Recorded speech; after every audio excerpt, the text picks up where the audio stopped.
special team special this year over the past? Yeah, I think having the continuity of the three specialists together, obviously that's a big thing.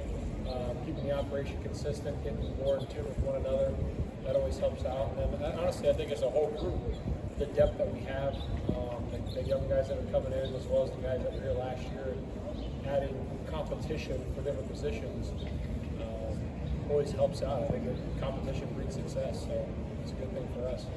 What went into the decision to sign Britton Covey? Yeah, I mean, I think anytime, again, just bringing competition, it's going to help bring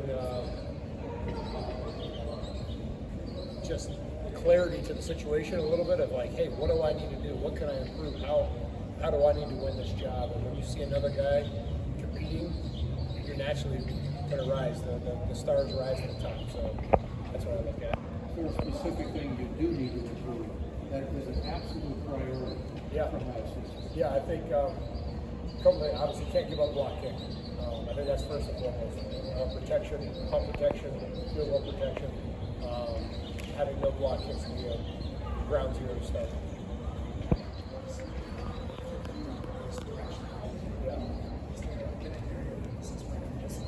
Yeah, we've continued with that, with some other types of kicks and different things that we can do and utilize some of the leg strength in different areas of the field and try to be more not showing and giving away our punt direction, be able to utilize some things that will allow us to kind of disguise and flip the field in a different way. I think, again, the continuity of it, I think he's done a great job. He come out and looks great, coming, starting away, in the ground running right where he left off. Obviously, the way he finished last year was tremendous of him to respond to the adversity early in the year. That's what we expected from him when we got him. And I just think with the continuity of the group, it always helps, like just being able to go into the film room and talk more openly about, hey, this is what I really want. This is last year's kind of feeling it out and adjusting and making adjustments and making kicks. And now it's like, hey, how do we become better? What all three of us, the three of them plus us as coaches, how do we become better and improve? And I think that's been a great position to start with having some clarity and open connectivity of the group being together for a year. Is consistency the one thing, though, that you're looking for more than anything with Josh? Or is there anything else specific that he needs to work on? Yeah, I mean, I think consistency obviously is always, that's for every kicker, right? If you're top consistency, you're going to be an all-pro. Like, there's the reason that year to year these guys are up and down, and every situation is different. Every kick is built different, environment, situation, wind, weather. All those things play into fact too, right? You can have a year where you have 30 field goals and you go 20 to 30, but they're all inside of 30 yards. Like, it all looks differently, and the way he finished, and the best thing, again, lengthy amount as the season went, and hitting a lot of 50-yard field goals and going 6 for 7 down the stretch from 50 plus was a huge step in the right direction, and a lot of confidence both for him and equity for the team to see what he can do. So I think those combinations are powerful. And then you look at the kickoff and the touchback at the 35-yard line as opposed to the 30, and really making that as a weapon. How do we do that as a kickoff unit? The kickoff return is going to be more plays of high-quality football that are going to need to be had in that phase than we've had in the past. And I think being able to get the ball in different areas where you want with the hang time and different types of kicks and everything else is going to be paramount. Because we can't go as a kickoff coverage unit until the ball is either caught or hits the ground in that landing zone. And so really when we got to, how do you take advantage of it? You get the ball on the ground and let the clock start, let the coverage team start to go down the field and gain a step or two on the return route. And so being able to do that at a high level will be paramount for our success for sure. Expected, or were there any surprises you saw on there was probably less of the on-the-ground ball than I expected.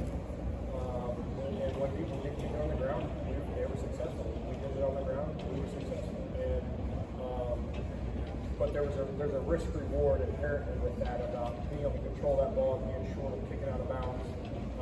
And so you got to weigh those based upon game situations and different things, and where offense and defense, how we're playing, what's the score of the game, weather. Obviously, we play indoors, but those outdoor games, we're playing in Philly in the snow. You're not really going to try to take some of those risks in those situations. Where I think there wasn't probably quite as many explosives, but if you look at the season as it progressed, I feel like just going back and going through it over and over again is early in the year teams were trying to figure out both sides of it. It was kind of more vanilla schemes. Then you started getting some of the power and pull schemes, inside zones, and some more offensive style plays. And kick return groups started picking up and having a little more success. And I think we hit our stride as the back half of the year progressed. And having Jay Witt back there and Xavier and Blake Form, the number of guys we have back there for different skill sets and different return styles, we can use that stuff to our advantage. And I think more teams found that out as the season progressed. It's a fairly small fraternity among the coaches. Are you expecting significant changes to the rule this offseason? Play that for more of the same? Yeah, I mean, I think the touchback line at 35 would be about it. I heard something, again, I don't know what's past or what's just speculation. I read, some different articles about, having a third off the ball player on the kickoff return unit in between the hashes, all those type of things, which I think is past.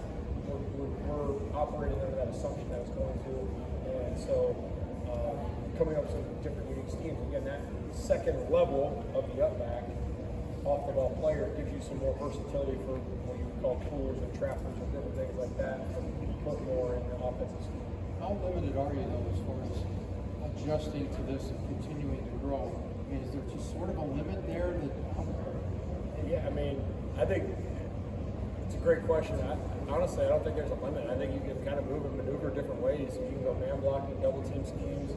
You can overload the front as long as you have three on the backside. And then it just depends on how you react and where they place the kick. And if they're getting the ball on the ground, you got to have returners that can get to it, play like a shortstop, scoop it up, and keep it on the move. Prevent the touchback minors to the 20-yard line. That's a key critical element. And then being able to, if you overload a side and try to run a double scheme to the sideline and think you're getting a bounce, you can't get it. If you want to run it to the field, there was some success where they ran it all the way back across the field and got it started, and that created big plays. But a lot of times they end up going to what you call a straight ball or whatever, and you basically take it up the near boundary and just kind of convert over with your blocks. And so there's a lot of ways you can go with it, and so it's pretty cool to see and talk to the offensive coaches about different things and Sean and what possibilities we have. Obviously we didn't even see like the throwbacks and the reverses and all that. I mean, we saw reverse and fake reverse, but like some of the stuff that was in the XFL, like hitting around and the throwbacks and the hideout guy, and we didn't see that stuff really come to fruition this year. Not that people didn't have it in, maybe they just didn't feel in that situation to call it, but I think there'll continue to be an evolution of that as well. When you were talking about Corey's success at the end of the stretch, how much was that him slowing down that approach versus the continuity of snap? I think it's both. I think it's just a comfortability with the group first and foremost, about trusting that they're going to execute their 2/3 or you're going to execute your 1/3, and then really when you look at the success that he had, continue to build confidence, and then for us to put him out there in those situations, and instead of going for a 4th and 5, maybe at on a 15-yard field goal, we say, hey, we'll kick it instead of going for it. And different, obviously again the game situations come into play, tighter ball games, you're more inclined to try to get points and different things like that. How your defense is playing, you trust that they're going to hold if you do this. But again, just going out there, doing it, executing it day in, day out in practice leads to confidence in himself and confidence from us as an organization to put him out there in this situation. I wanted to ask you about the confidence thing. We had him last year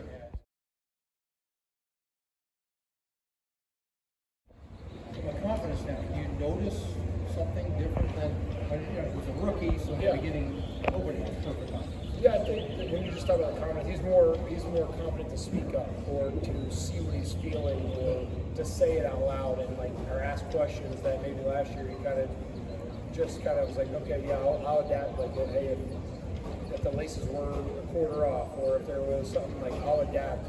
But how do we now? It's how do we make it better? And that was always the goal. But he's more open to speak, and I think he just from that group being together, and then to go hang out and have dinners and different stuff like that, and being around each other more, you just grow closer, and you can't help but want the best for the person beside you. And I think when you first come in, you're kind of like that. Ethan and Alex came in together, and so they already had that little bit of a bond. And then you're kind of like the new one coming in. And how how to develop that quickly, and I think he did a great job of doing that, and it just carried forward to right now.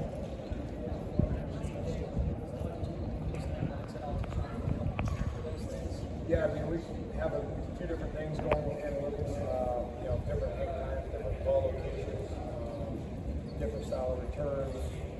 Yeah, run a lot of different things there.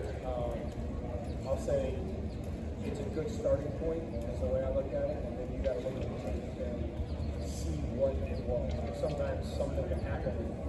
For example, the Dallas Cowboys, Turpin, drops the ball, rolls around, he's going to get tackled at 12, he makes 3 guys miss, spins out, and goes for a touchdown. That's not a scheme I want to put in. Just so we're all but when you have a player that can come up and make something like that happen, like, hey, what was real and what wasn't? And so that's kind of where it's a good starting point, great question that we use, and then we'll watch the tape.